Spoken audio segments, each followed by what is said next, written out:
This simulation is not confined to this level that we call the human world.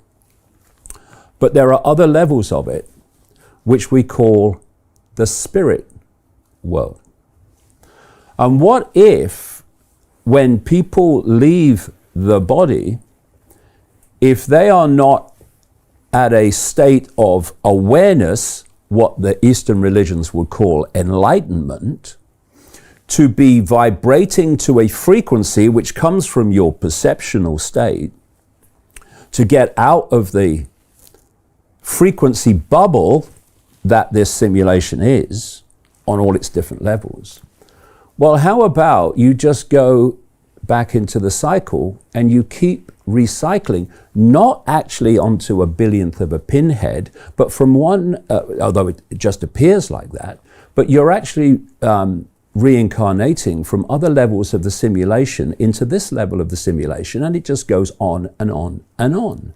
And what if, just as people are bewildered by what the hell this world is and what's happening, that when you leave the body, if you've not reached a certain level of awareness of what the hell's going on, which is what the book's all about, then you're bewildered in another way, and you believe, just as you believe you're here for this reason, that reason, or you're here to learn lessons or whatever you believe, outside of this, still in the simulation, you believe that you have to keep coming back here to learn lessons to get out of the cycle.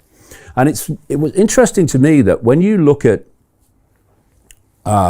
ancient cultures and cultural beliefs, they do believe in this cycler movement in and out of this reality.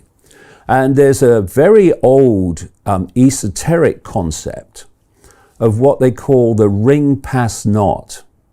The ring pass knot is perceived to be a limit, you could symbolize it as the outer rim of a bubble, that if you're not in a certain vibrational state, i.e. state of awareness, which is why they relate enlightenment to getting out of here, then you can't get through the ring pass knot. Other beliefs and religious beliefs talk about the Ouroboros, which is the snake eating its own tail, which is symbolic of this limit, this ring pass knot. And so it becomes clear to me that the trap is much bigger than just the manipulation of this reality that we call the human world. It goes beyond that, well beyond that. So you come into this world to learn lessons, but what happens?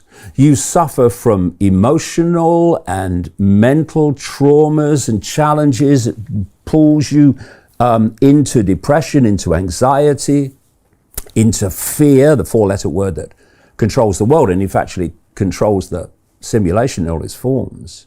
And you leave the body overwhelmingly in a low vibrational state, so you don't get out of here. The idea is that you keep control of perception, i.e. frequency, to the point where no one gets out of here. And you know, there are traps everywhere. Like there's the trap of, yeah, it's about reincarnation and learning lessons. It's a freaking trap. It's not about learning lessons. We don't have to learn lessons. We are all that is, has been, and ever can be. We don't have to learn lessons to stop incarnating on a billionth of a pinhead or into this level of the simulation, whichever you choose to symbolize it as. We can reach our own state of enlightenment just by the realization of who we are. And if you look at when you come into this reality, the human world, what are they telling you from cradle to grave to self-identify yourself with? The body and the labels of a human life. They're saying you are a man, you are a woman, you are something in between. You are this sexuality, you are that race, you are this religion, you are that income bracket. All these labels That's who you are. And if you perceive yourself in those incredibly limited terms, because they're not who we are, they are experiences that who we are, consciousness, is briefly having in a human life. But if you self-identify with those labels, you're self-identifying with limitation. When you self-identify with limitation, your sense of limitation becomes expressed vibrationally in a low vibrational state, which means when you leave this reality, this human reality, you're in a vibrational state that stays in the cycle, round and round and round it goes. And, you know, the other part of the trap is, where did the simulation come from? And I've been writing about this for quite a while. As Rich Terrell at NASA said, if this is a simulation, which he believes it is, who the hell created it? And this brings us to that question I posed earlier. Why can't we see that which is manipulating us in a non-human form, as I say it is? Well, because we can only see this tiny narrow band of frequency called visible light, and the force that is manipulating human society, controlling the simulation, actually created the simulation to enslave us by enslaving our perception.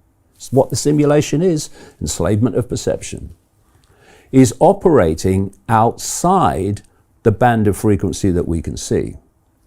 And if we call this reality the third dimension, keep it simple, and a higher or another level of frequency high enough for us not to be able to see it, the fourth dimension is what spiritual people call the astral dimension or the astral plane. When people talk about astral traveling, it's actually traveling with the mind, because the fourth dimension, the astral dimension, is the dimension of mind. And it's from there that this reality is manipulated, controlled, and orchestrated from.